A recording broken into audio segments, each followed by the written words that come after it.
पर वापस आएंगे। इससे आप अंदाज़ा लगा सकते हैं कि सहाफ़ियों का और आज़ादी सहाफ़त का इस वक्त पाकिस्तान में कोई पुरसान हाल नहीं है और हमने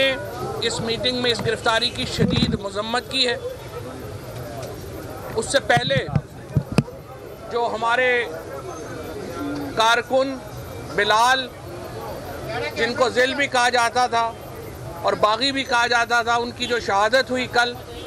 उसके ऊपर फातिहा की दुआ की गई और हम ये मुतालबा करते हैं कि इस शहादत के, इस कत्ल के, जिस तरीके से इस एक